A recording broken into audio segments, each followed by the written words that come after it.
good morning, and welcome to the Celebration Space. My name is Kaylee Phelps, and today we are talking about making your list and checking it twice. Today is officially December 1st. I am wearing what I like to call my Beauty and the Beast sweater, just because I feel like the feather duster from Beauty and the Beast. It snowed in Atlanta last night, y'all, so it's a pretty big deal here. I'm from Michigan. I went to school in Chicago, so didn't used to be a big deal. Very big deal for me now, and it's chilly, and we are officially in December. So I wanted to talk about making your list and checking it twice. Oh, thank you, Lyman, for the compliment on my sweater. But I want to talk about this mostly because we are still in a global health crisis, and there's a lot going on economically and financially for a lot of individuals, and also just a lot of stress around figuring out who to make your list for, who you are trying to buy presents for, and also making sure that you're budgeting for, not just the people that you're buying presents for, but maybe other people that you want to tip or, give back to this holiday season. Today is Giving Tuesday, and I did create a video around vetting and planning your annual giving. So please make sure that you contribute to nonprofits today. They are relying on us, and they are doing really great things in our communities, in our country, in our world.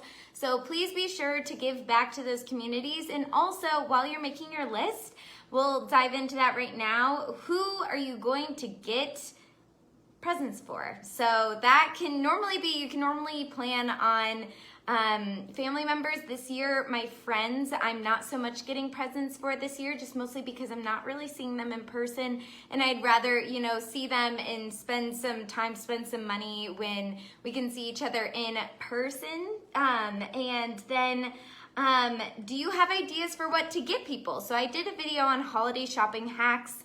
And one of those things is that, oh, thank you, Lisa, for the compliment. And also, speaking of Lisa, the Buckingham family has a really great spreadsheet that I talked about in my holiday shopping hacks about creating links for what people want, and they don't know who it's coming from, but then you can buy things for people and get them exactly what they want. So highly recommend collecting links or collecting ideas. My brother has a record player, and I just got a huge list of records that he wants to get, so I'm going through that. I have ideas for my parents, really just figuring out and planning not only just in December, like I am sometimes bad to do, or in November, but really throughout the year. If you hear of something that someone wants, creating a spreadsheet and trying to remember what they want, also remembering what you might want as you're approaching the holiday season, so you're not scrambling for gift ideas.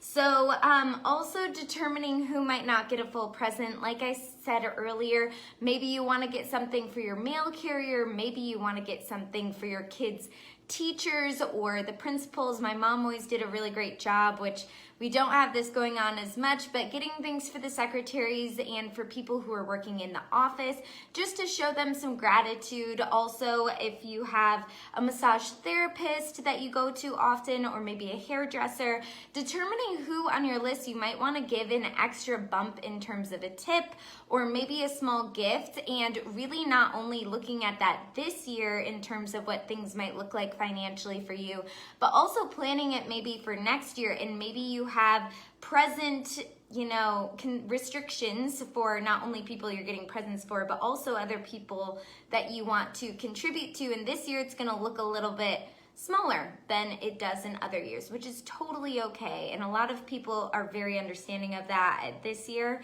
But maybe making a budget for what you ideally would want for next year. So maybe you're limiting your presents this year to $25.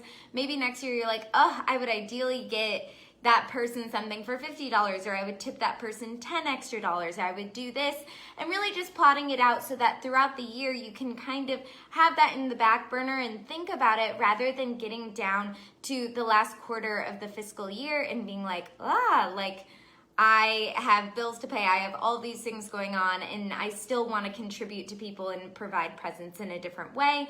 Also, if you're really looking at things, and maybe you look at things in October and you're like, hey, I'm going to hand make a bunch of presents this year. Really just getting organized around what that looks like for you, no matter what the price point is, no matter what it is, but feeling a little bit more in control of that will make you not be as stressed out once December 1st today hits.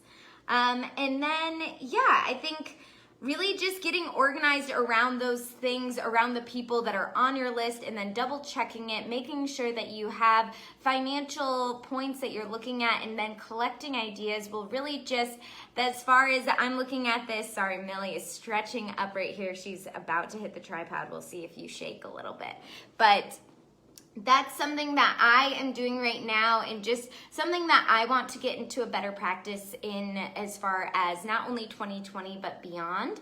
So I hope that this might be helpful for you, making your list and checking it twice, just to know what you're going to spend this year, tracking it for your finances just overall, and then projecting what you might want to do next year in terms of giving back to both your family, friends, and the people who provide such important